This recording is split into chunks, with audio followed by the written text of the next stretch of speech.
Assalamualaikum warahmatullahi wabarakatuh. Selamat sejahtera dan salam Malaysia Madani. Jadi bersama dengan anda hari ini, saya Hanani Damira, pengacara Kirana. Dan seperti biasa, Kirana ini akan mengetengahkan isu-isu kemasyarakatan, kemanusiaan dan juga wanita. Situ. Okey. Jadi seperti biasa di Kirana ini saya akan menjemput seorang tetamu jemputan yang hebat untuk menemani saya di meja makan ni. Meja makan kita akan minum-minum teh, kita akan makan kek dan sebagainya sambil berborak, sambil menimba ilmu. Dan untuk tajuk kita pada hari ini sangat-sangat menarik.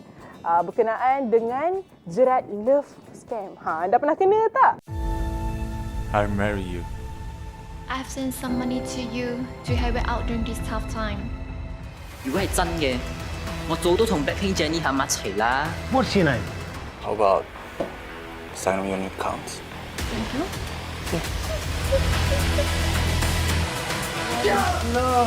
Kita bagilah. Dan kita tentukan bahawa kita tangkap semuanya sehinggalah jenayah ini dapat kita kurangkan. Saya nak memperkenalkan dahulu kita punya tetamu jemputan ini. Okey, jadi saya excited sebenarnya bila kita dengar dengan topik ini.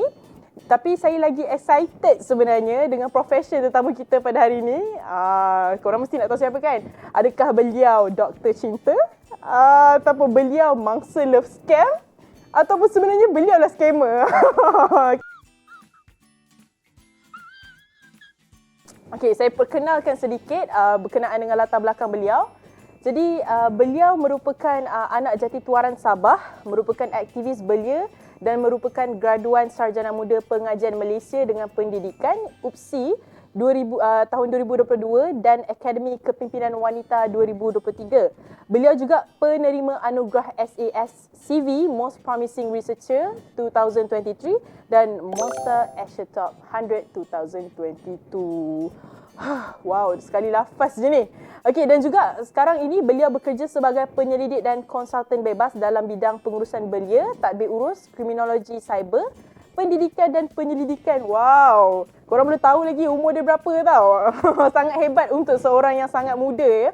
Jadi tanpa membuang masa lagi, saya ingin menjemput ke studio sekarang Cik Sahilah Ain. Hai, Assalamualaikum. Salam. Sihat, Alhamdulillah. Terima kasih banyak-banyak sebab sudi meluangkan masa dengan kita orang hari ini dekat Kirana. Untuk pengetahuan semua, Cik Sahilah merupakan former coordinator Center of Contemporary and Alternative Criminology IIJPS. IIJPS tu apa? IIJPS ni Institute of Justice and Police Studies yang located di Bangalore, India. Wah, okey, bukan calon orang tau. Saya pula yang nervous hari ni ya. Okey, tapi tadi berkenaan dengan tajuk kita hari ni tajuk love scam. Jadi saya nak kongsikan sedikitlah definisi yang saya perolehi. Okey, berkenaan dengan penipuan cinta. Kalau dalam bahasa Melayu dia penipuan cinta lah. Jadi penipuan cinta ni adalah satu bentuk penipuan dalam talian di mana penjenayah mencipta profil palsu di tapak web temu janji di platform media sosial atau forum dalam talian. Okey, jadi tanpa membuang masa saya nak kita punya tetamu, kita panggil Cik Sahilah boleh Boleh. Tak panggil Sahilah je boleh kan? Boleh. Panggil Sahilah. So, Sahilah boleh ceritakan sedikit tak berkenaan dengan latar belakang macam soalan interview kan? Soalan berkenaan dengan latar belakang. Siapa Sahilah sebenarnya?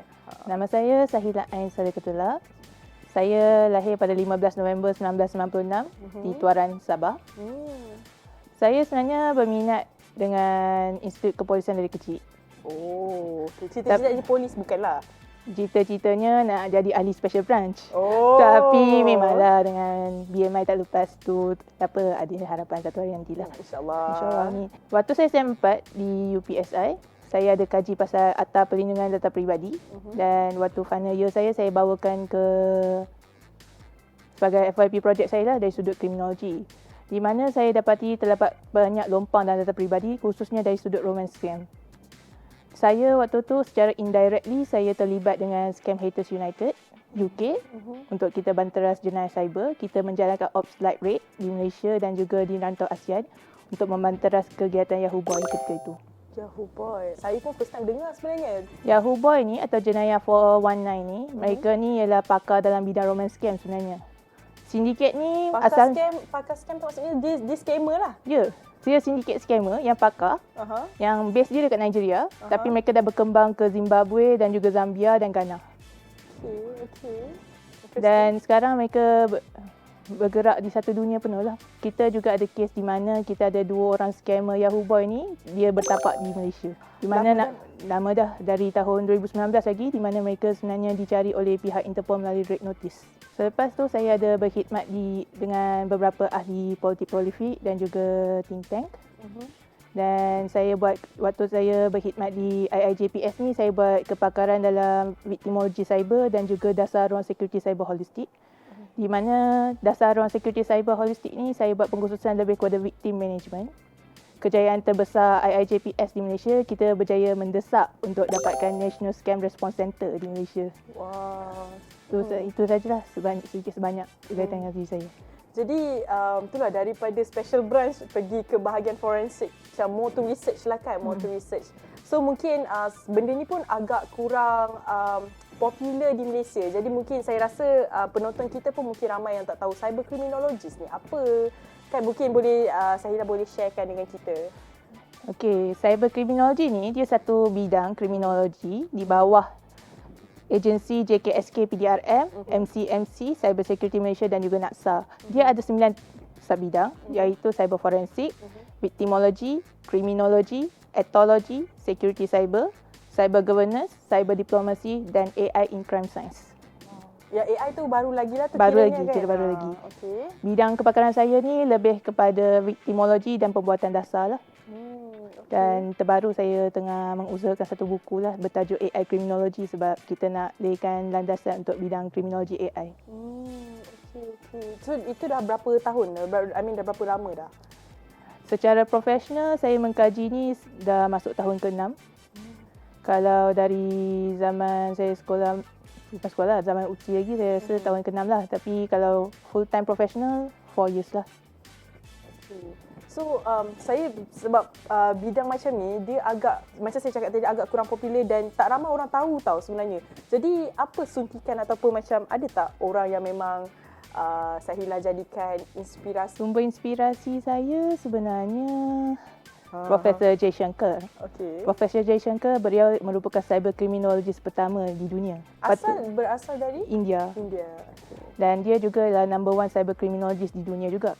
Beliau telah buat banyak consultation dan beliau antara orang yang pelopor pelbagai sub-kriminologi dalam bidang kriminologi itu sendiri. Jadi, waktu saya di IIJPS, saya adalah buat beberapa jaringan kerjasama bawah beliau. Antaranya dengan BBC India dan juga beberapa yang lain lah. Tapi details, maaf lah, non-disclosure agreement saya boleh sebut. Faham. Tak apa, saya faham bab tu.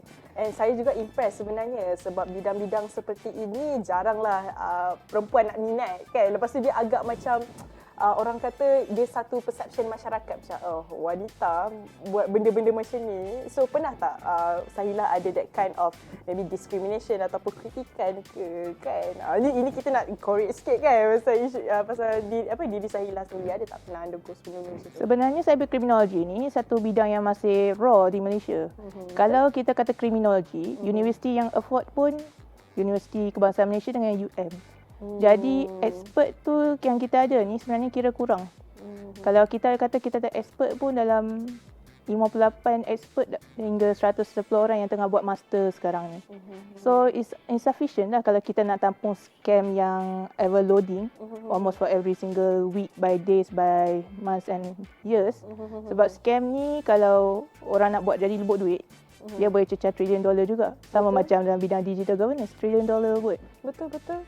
Lagi satu itulah sebab betul juga sebab dekat Malaysia ni kita rasa macam isu-isu scam ni bukan love scam je lah, scam in general pun memang banyak. Jadi adakah sebenarnya bila berlakunya gejala jenayah scam ni kebanyakannya polis kan dia akan rujuk tim-tim korang ni ke ataupun macam mana?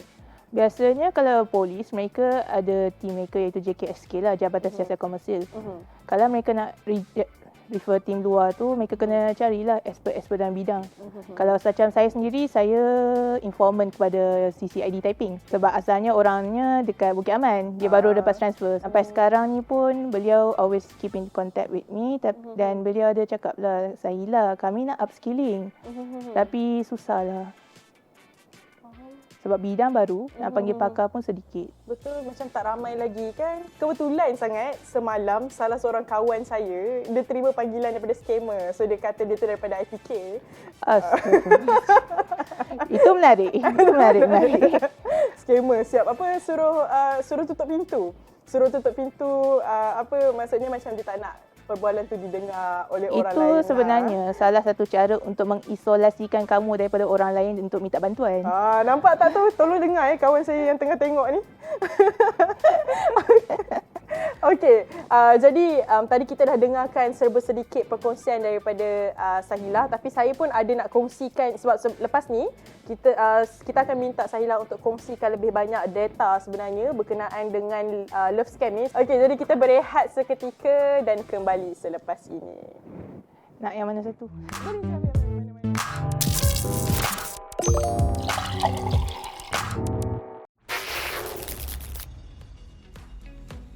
Nama saya Samaluddin bin Muhammad Zaidi, merupakan mahasiswa daripada Universiti Kuala Lumpur Malaysian Institute of Information Technology ataupun lebih mudahnya dikenali sebagai UniKLM MIT. Mengapa SNM ataupun Rakan Muda ini perlu diteruskan? Pertama, kerana Rakan Muda merupakan salah satu platform yang penting untuk belia dan juga di antara belia dan juga Kementerian Belia dan Sukan dalam menyediakan aktiviti-aktiviti yang menarik dan juga memberikan impak yang penuh kepada belia-belia di luar sana.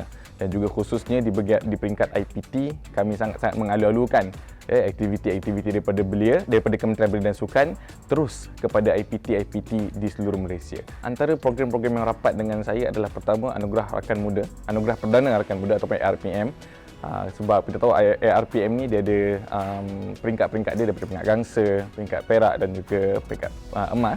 Dan alhamdulillah setiap portfolio peringkat-peringkat ni sebenarnya banyak kenangan dan juga ceritanya.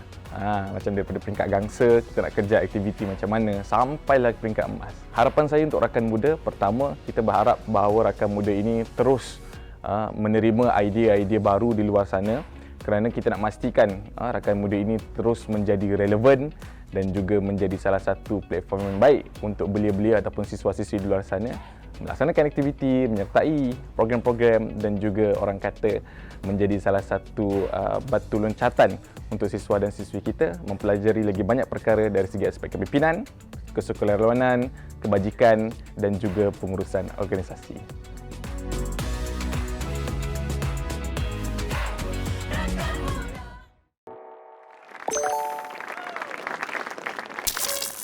Kembali lagi bersama dengan saya Hanani Damirah dalam Kirana, dan untuk topik dan juga episod hari ini Kirana membincangkan berkenaan dengan jerat love scam, dan bersama saya sekali lagi Cik Sahilah ada dengan saya untuk menemani saya. Ada sekali dominus effect.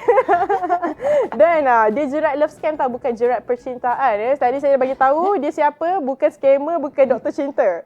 Okey, jadi sebelum commercial break tadi, Cik Sahilah pun sudah menceritakan berkenaan dengan latar belakang beliau, dan juga saya sendiri telah bertanyakan berkenaan dengan sedikit perkongsian apa itu cyber criminologist dan sebagainya. Jadi untuk segmen yang seterusnya ni kita nak tanya dengan lebih mendalam berkenaan dengan data-data. Tapi sebelum Sahilah sharekan dengan kami berkenaan dengan data-data yang Sahilah perolehi, saya pun nak tunjuk pandai juga. Tak adalah gurau lah. So saya nak kongsikan satu data yang saya perolehi. Okey, jadi sebanyak 7,548 kes penipuan cinta telah dilaporkan daripada tahun 2018 sehingga Jun tahun ini dengan kerugian mencecah 382 juta ringgit. Banyak tu, sangat banyak. Boleh bina satu bangunan. Okey, dan sebanyak 82.8% atau 6,257 kes melibatkan mangsa wanita. Mungkin kerana mangsa adalah wanita bujang, manakala mangsa lelaki mungkin tidak begitu cenderung untuk membuat laporan atau pelbagai sebab. Tapi kita akan dapatkan lebih banyak data tu daripada perkongsian oleh Sahilah sendiri. Jadi mungkin berdasarkan apa data yang saya cakap tadi kan, mungkin saya lah boleh elaborate lebih lagi kan berkenaan data saya lah. Menarik sebut pasal wanita tadi sebab statistik setakat 4 November 2023 kan. Latest. Paling 810 orang ada laporkan berkaitan dengan skam cinta ini. 644 adalah wanita, tapi wanita yang berkahwin, bukan wanita bujang. Oh my god. 166 orang adalah lelaki. Yang dah kahwin ya. Okey. Paling banyak kita boleh tengok pada tahun 2020 di mana 1,582 kes telah dilaporkan dengan jumlah sebanyak 58.33 juta. Pandemik sebenarnya, musim pandemik ni, scammer bergiat lagi aktif sebab lagi senang nak scam. Banding sekarang, sebab sekarang ramai dah mula cakna pasal scammer. Betul. Jadi mereka nak scam pun fikir nak scam guna apa. Kalau macam romance scam ni, Yahoo Boys, siap mereka ada template dah. Okey, Yahoo Boys ni, mereka ni adalah belia daripada Nigeria. Rata-rata daripada mereka ni sebenarnya ada degree sampai PhD. Oh, okey. So, berapa ramai dia? A group of boys lah.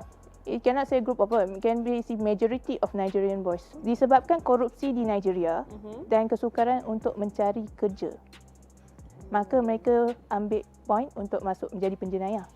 Jalan mudah lah. Jalan mudah. Walaupun EFCC Nigeria di sana mereka menjalankan restorative justice, tapi memang sebabkan stigma pelabelan kau seorang penjenayah tu merebak, jadi susah mereka nak balik ke jalan asal, mereka jadi kriminal balik. Tapi tu banyak berlaku dekat Nigeria. Asal je lah. Asal je Nigeria, tapi benda tu dah berkembang jadi bisnes di Ghana. Bisnes Dah jadi level bisnes dah. Di Ghana, di Zimbabwe sebab mereka buat template ni mereka jual. Copywriting template mereka jual $500 USD. Mereka scam seorang $500 USD. Waktu 2018, $500 USD tu boleh cecah 98 juta. Dekat Nigeria, mereka boleh scam. Katalah kalau kau scam 50 orang target kau, kau dah jadi triliuner dah.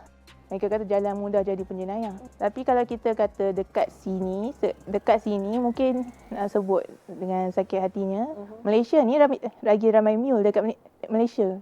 Mereka bergiat aktif cari dekat Telegram. Saya nak tumpang akaun bank, saya nak tumpang akaun email. Nak tumpang akaun maksudnya macam mana tu? Tumpang akaun maksudnya mereka ambil akaun kamu, akaun email ke atau mereka ambil akaun Facebook kamu. Kononnya mereka bayar kamu harian tapi tak. Sebenarnya mereka buat tu ialah sindiket menggunakan media sosial untuk dapatkan database kamu semua untuk scam orang. Tapi ada orang yang macam berani nak serahkan those kind of... Tapi ada setengah orang mereka sedar, apa mereka ada juga yang mereka sebenarnya tak sedar apa yang mereka buat tu. I see, okey. Dan ada yang separa sedar. Separa sedar maksudnya apa? Kena separa sedar, bukan tu. Allah, maafkan saya. Bila kata separa sedar ni, maksudnya mereka tahu benda yang mereka buat tu salah, tapi mereka tak apalah, janji dapat duit. Faham pasal benda tu. Jadi apa lagi data-data lain yang... Kalau kita katakan, ada juga unreported cases dekat Malaysia ni. Itu lagi banyak kot kalau saya... Kalau waktu saya bulan Jun tu, ada dekat 2,479 kes, 2 tu di level rantau ASEAN. Jadi nak sebutnya sini, kita kena bina satu mekanisme lah untuk membendung romance scam ni.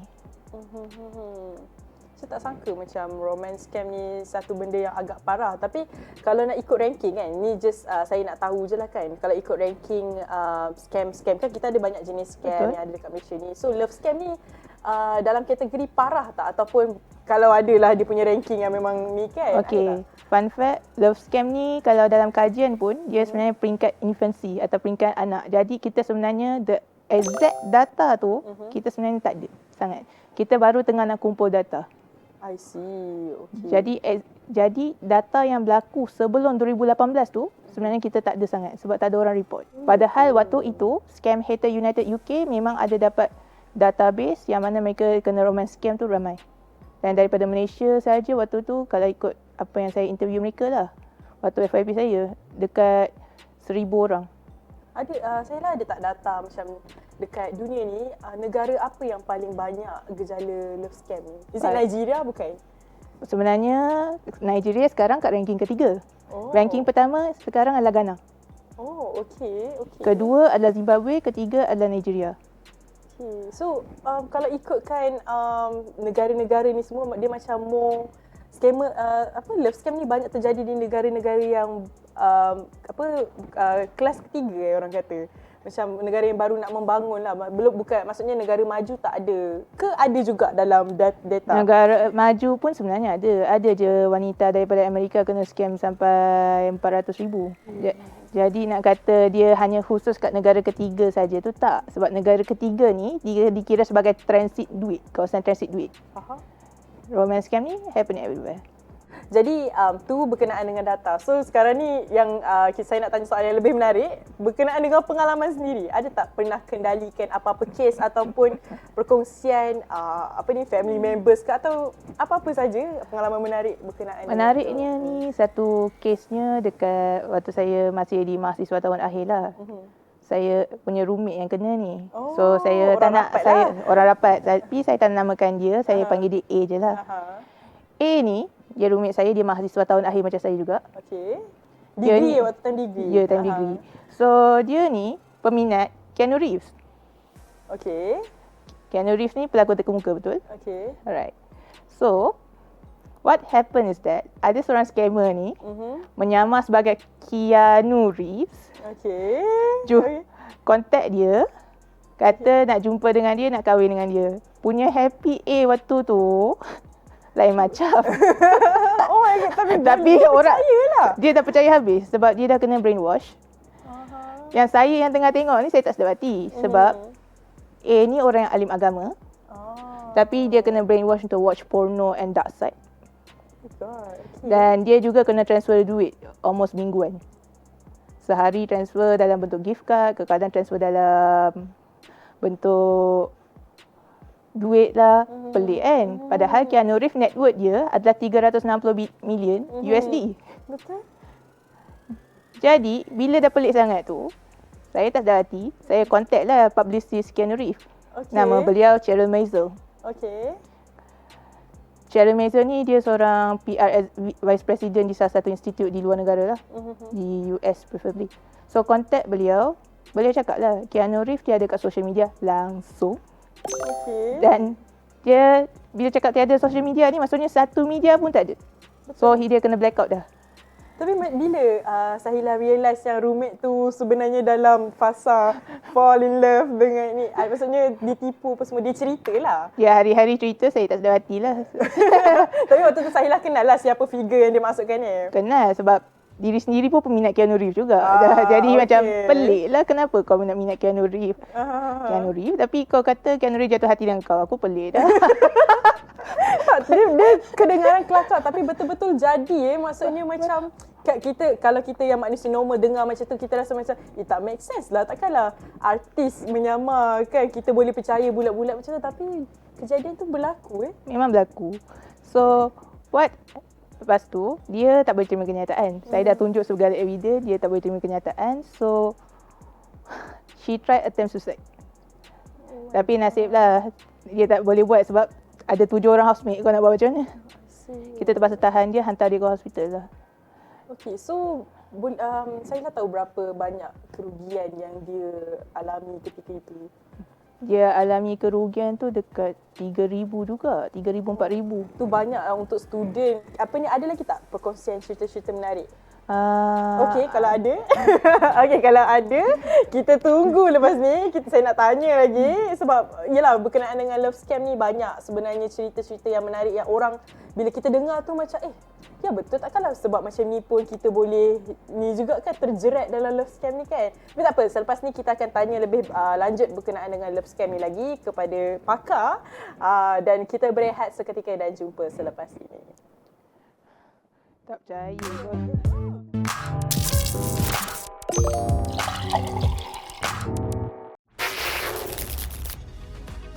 So, nama saya Kak Kai Fong, tapi dalam bidang rakam muda, orang lebih dikenali sebagai Portals.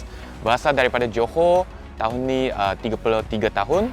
Sebenarnya pengalaman saya dengan rakam muda tanpa saya sedari apabila saya terlibat dengan program Anugerah Remaja Rakam Muda ataupun lebih dikenali sebagai ARPRM, di mana ia terlibat program-program seperti program rekreasi, program sukan, program khidmat masyarakat. Keistimewaan rakam muda ni, anda akan dapat ramai kawan baru, secara tidak langsung anda akan dapat pengalaman baru, dan bagi saya kesemua ni anda jarang dan susah dapat di program-program di lain. Antara salah satu program yang istimewa dan program yang dekat dengan hati saya adalah Rakan Masyarakat, di mana saya berpeluang untuk terlibat dengan kerja kemasyarakatan bersama rakan-rakan saya. Contohnya program gotong royong, program membersihkan pantai. Kesemua program ni telah menjadi saya dan rakan-rakan baru saya mempunyai minda untuk memberi sumbangan balik kepada komuniti setempat kita. Harapan saya kepada belia-belia di luar sana, rebutlah peluang ni untuk menyertai program Rakan Muda. Ajaklah rakan-rakan anda untuk bersama-sama menyertai program Rakan Muda. Percayalah saya, penyertaan anda dalam program Rakan Muda akan menjadikan anda seorang yang lebih baik daripada hari-hari sebelumnya.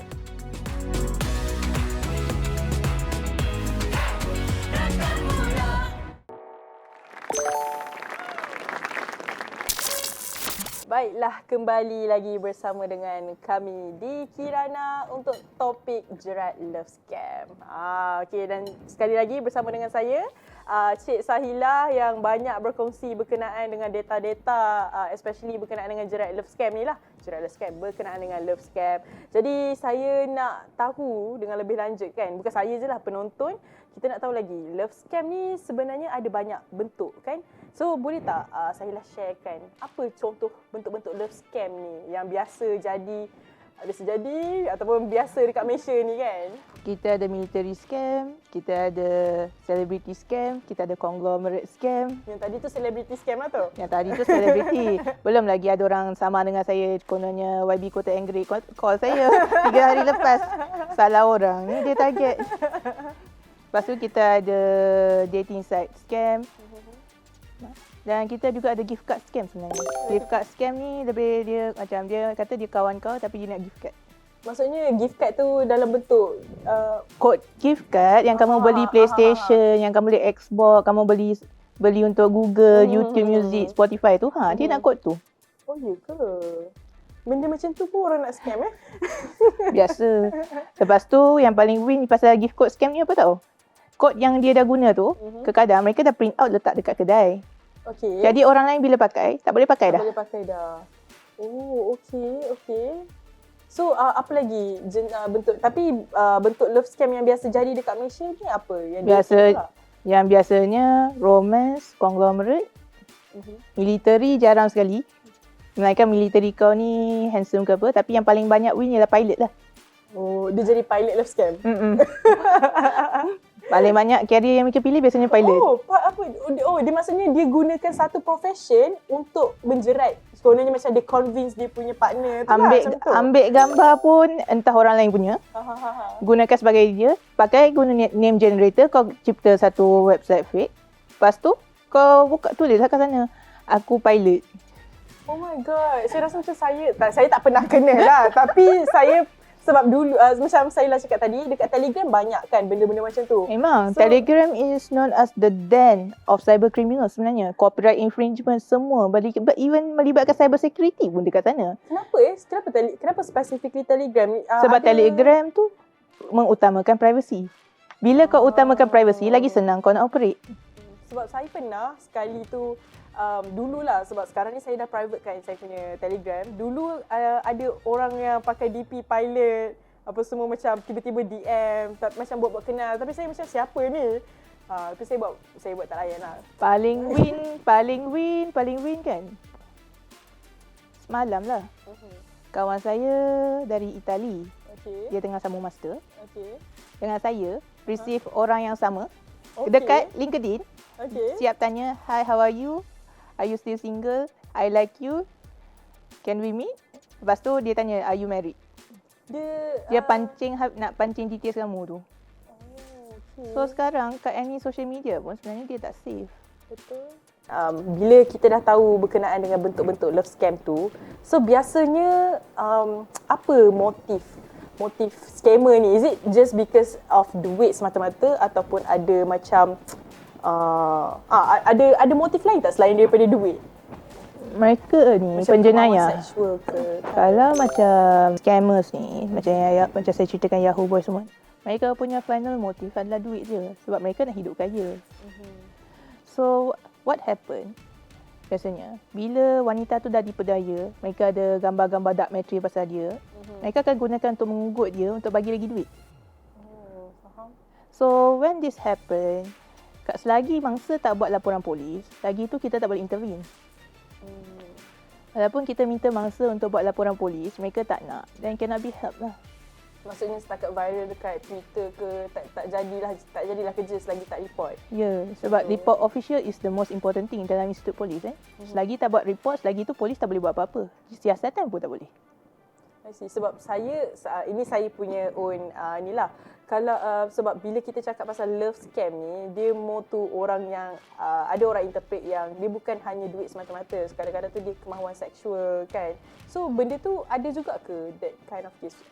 Macam tadi saya dah cakap Ada setengah orang yang kamu highlight ni, ada setengah orang sebenarnya mereka jualkan tempat benda-benda drug material ni dekat dark web dengan harga tinggi.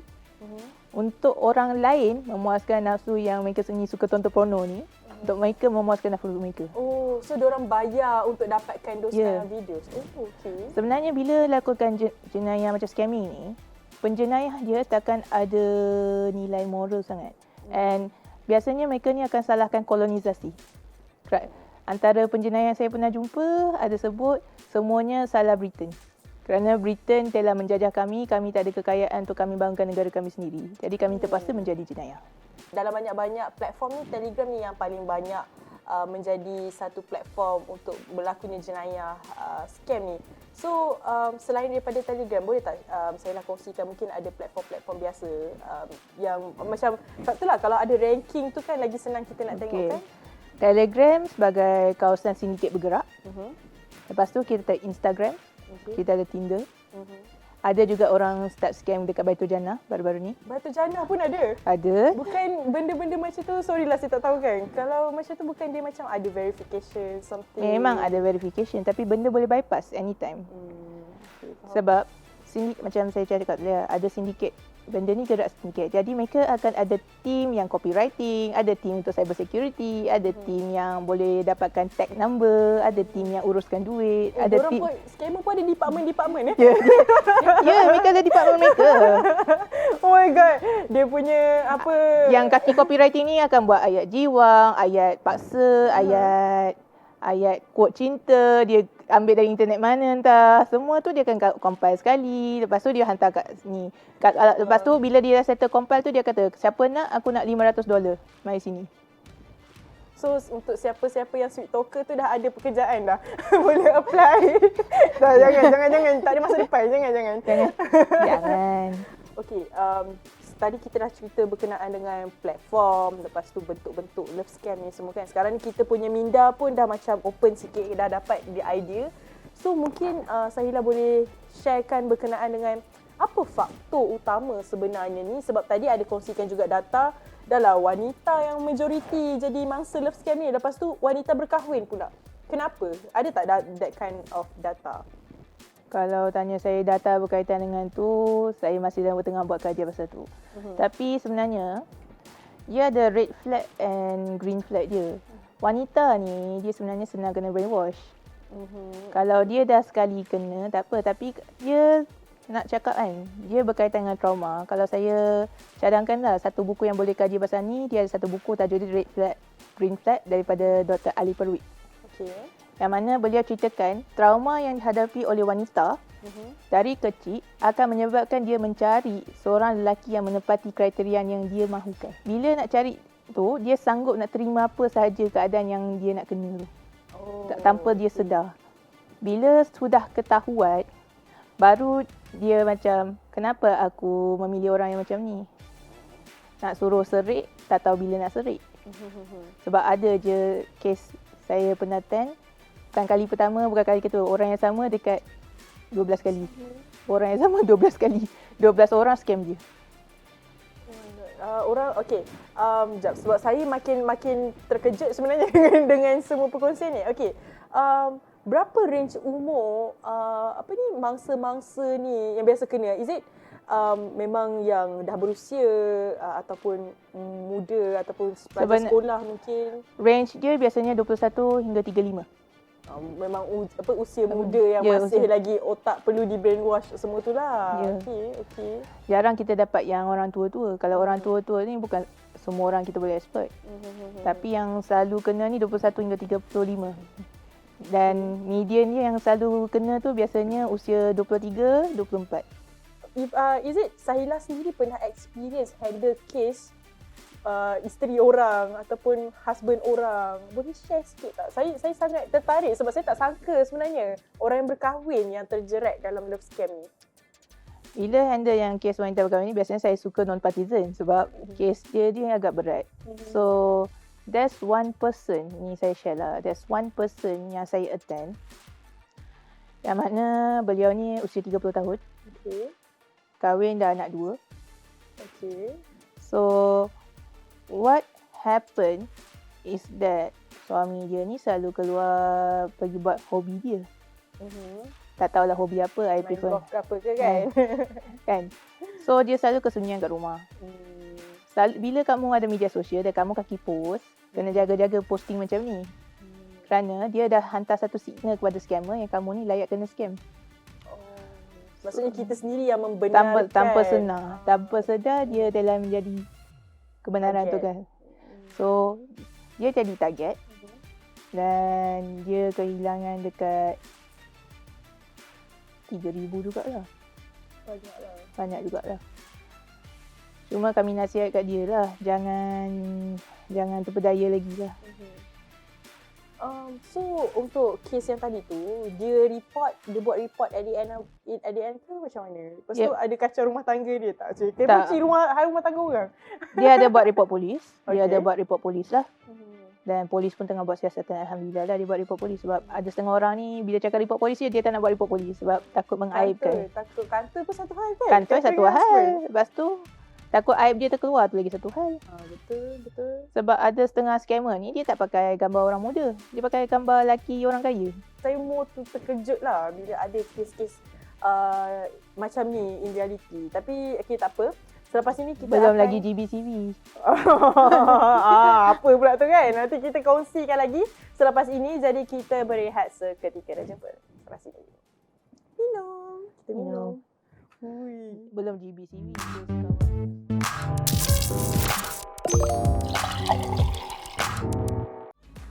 Rakan muda, oh yeah. Bersemangat wajah terus berusaha, keazaman terus membara. Yakin boleh, rakan muda.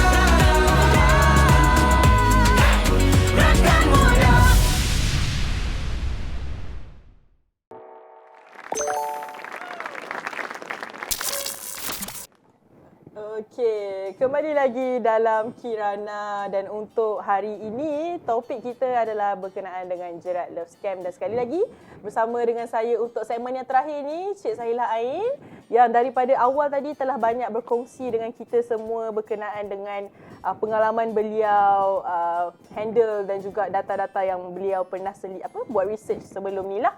Okey, jadi untuk soalan yang seterusnya ni kita nak tahu berkenaan dengan common method yang biasanya digunakan oleh scammer ni untuk menipu mangsa. Bagaimana?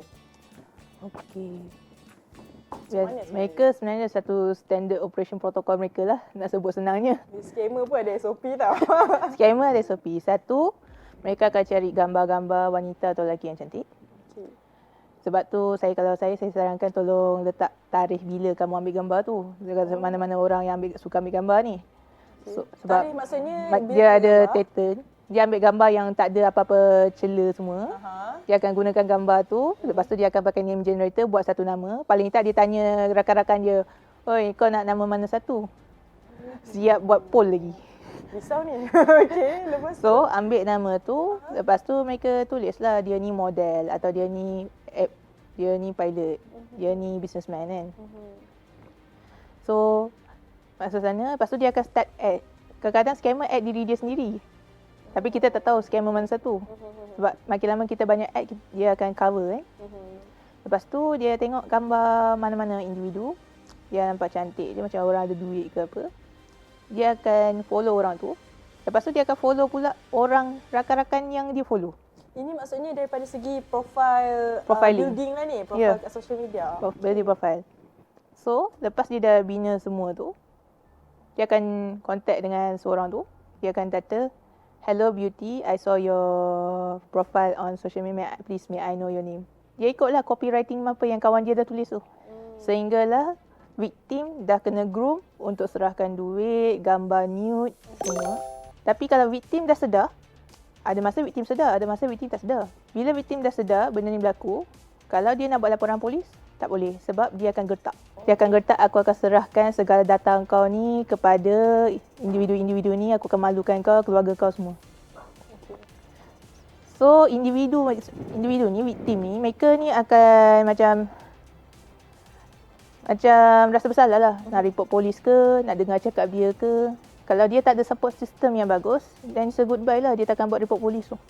Tapi kalau kalau mangsa tu sendiri choose untuk report polis, daripada pihak polis sendiri dia ada tindakan yang dia ambil ke? Sebab kebanyakan feedback yang saya selalu baca dekat social media, biasanya kan orang cakap adalah polis pun tak boleh nak buat apa. Sebenarnya, salah satu benda yang patut ada kat tangan adalah screenshot sebagai bukti. Dan contoh bukti yang mereka biasanya ambil selain daripada screenshot WhatsApp adalah bukti transaksi. Kalau transaksi pernah berlaku, polis senang nak ambil tindakan. Dia boleh detect ke akaun mana Ya. yang disalurkan tu Ya, tapi bila sekarang ni dalam scam sebab salah duit kan, tak cukup 45 hari kau nak recover sebab scammer ni dia boleh pintas dalam 2 hari je dia boleh pintas masuk dalam akaun lain dah. Oh, ke? Sebab mereka dah tahu 24 jam operation, ikut negara mana, mereka keeping track. Scammer pun ada record tu Ya. Scam. So they will be doing that. Katalah mereka pindah ke Malaysia, dari Malaysia sama ada mereka pindah ke Singapura atau Filipin, dari Filipin mereka pindah ke negara lain pula. Transfer 3-4 kali, datanglah duit, jadi duit mereka. Sebab tu dekat luar negara tu memang mereka ada buat satu ops yang khusus untuk scammer, nama dia Ops Light Rate. Yang mana Light Rate ni digunakan untuk banteras scammer-scammer daripada Nigeria dan satu sindiket penuh ni supaya duit-duit tu sama ada dapat dipulangkan atau dimanfaatkan bersama. So saya selaku pengguna aktif social media, saya sebenarnya ada, biasalah kita ada profil kita ada menerima beberapa orang followers yang kita rasa macam betul ke dia ni real people ataupun profil orang yang buat profil tu untuk tujuan menipu lah. Ni saya punya tips sendirilah. Biasanya saya akan semak dia punya tarikh posting gambar tu. Sebab kalau macam penipu ni, scammer ni, diorang akan post sampai 5-6 gambar dalam satu hari tau. Sebab kita tengok tarikh dia tu, saya kadang mula-mula tu saya tak tahulah pasal benda tu. Ingatkan macam orang tu real people sebab daripada segi followers dia ramai macam Sahilah cerita tadi kan. Dia follow kawan-kawan. Tapi scammer sekarang pun bijak juga pasal ni sebab mereka gunakan FB Suite siap program. Oh, boleh juga? Boleh. Mereka program masa, mereka terus masuk. Jadi bila saya nak detect tu, saya buat satu kerja senang. Saya ambil gambar dia, saya masuk kat Yandex atau Google Lens, saya buat reverse research siapa orang ni. Macam mana? Tolong bagi tips sikit. Dia ada 2 tempat, satu Yandex. Dia apa, apps ke? Dia website lah, Yandex, lagi satu Google Lens lah. Macam mana ejaan dia? YANDEX. Okay. So, dua app ni kamu boleh gunakan untuk reverse track gambar siapa. Jadi dia akan tunjuk dalam Google tu atau dia akan tunjuk kat Yandex ini gambar orang mana. Dari sana kamu boleh track lah portfolio siapa orang tu. Oh, okey. Maksudnya website tu kita boleh detect by letak gambar someone dekat situ, dia boleh detect dia ni daripada mana macam tu. Ya. Melainkan kalau dia gambar yang mereka pakai tu gambar orang terkenal macam insiden Keanu Reeves tadi atau Brad Pitt, Bradley Cooper ke atau Emma Watson, itu kita tak boleh cakap apa dah. Itu Google je lah, tak payah guna website dah. Ya, sebab nama pun kita dah boleh track dah. Jadi bagaimana tips ataupun tips lah kita nak yang Sahilah boleh sharekan untuk elakkan diri kita daripada terjerat dalam love scam ni? Sebenarnya dia ada banyak tips. Satu pasal gambar tadi. Dua pasal nama kan. Kita sebenarnya boleh buat reverse check-up guna private investigator secara maya. Sebab sekarang kita ada apps macam Bin Verified, Spokeo, get contact. Ni kira sebagai white paper.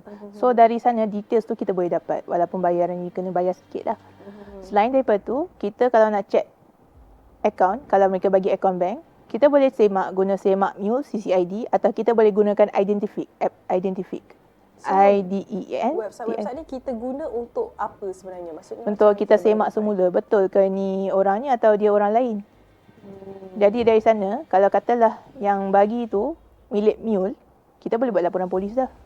Ada orang cuba untuk menggunakan data peribadi saya dan sebagainya, buat laporan polis. Maksudnya nanti bila kita masukkan profil orang tu, dia akan match dengan okey, gambar orang ni, inilah profil dia, macam tu Ya. Okay, Lagi satu, kita boleh minta lah kalau nak verify tu kan. Boleh dapatkan verifikasi ini orang original, bukan orang sebenar. Tapi blue tick ni pun kadang ada problem sebab dah boleh beli. dah boleh beli. Itu yang susah tu. Maksudnya diorang, even scammer sendiri pun sanggup melabur sebab blue tick kan mahal juga kan nak beli kan. Sanggup melabur untuk dapatkan pulangan yang jauh lebih banyak daripada ni kan. Betul. So, okay, ni out of curiosity, Sahila ada tak tahu maksudnya macam mana scammer ni dapat profil-profil mangsa ni? Satu, dia stalking. Okay. Dua, sebab algoritma tu lintas. Algoritma apa? Algoritma Facebook ke, LinkedIn ke, tak kisah mana-mana sosial, dia kan ada who to follow, who to add friend kan. So dari sana pun dia dah melintas, dia macam dia akan tengok your profile. Profile viewer pula ada private mode semua. Lepas tu ada setengah orang bila dia stalk tu, dia takkan stalk direct. Dia ada satu website saya dengar, kalau untuk Instagram dia ada Insta Anony. Okay. Insta Anony tu ialah di mana kamu boleh stalk orang itu tanpa meninggalkan apa-apa trace. Canggihnya. Jadi, dia boleh stalk orang dari sana. Tanpa masuk kat feed story kamu, tanpa tengok like kamu punya gambar, nothing not that. So, selain daripada tengok algoritma semua tu, sebab kadang-kadang kita pun, saya rasa setiap daripada kita mesti pernah ada pengalaman, kalau bukan love scam pun, scam biasa kan, macam daripada bank, dia claim diri daripada bank lah, daripada pos laju lah dan sebagainya. So macam kita pula kan, mungkin ada sebab dalam kalangan saya sendiri pun ada rakan-rakan kita yang tak aktif pun social media tapi pernah dapat call daripada scammer semua ni. Adakah ada probability untuk penjualan data daripada pihak-pihak tertentu? Sebenarnya memang ada insiden data trafficking dari tahun 2019 hingga 2022. Di mana antara orang yang trafficking adalah syarikat telco, ada daripada bank semua. Walaupun kita tak tahu siapa dalang di sebalik sindiket ini, tapi saya harapkanlah agar kegiatan ini dapat diberhentikan. Kerana kita hanya membahayakan orang lain tanpa kita sedar.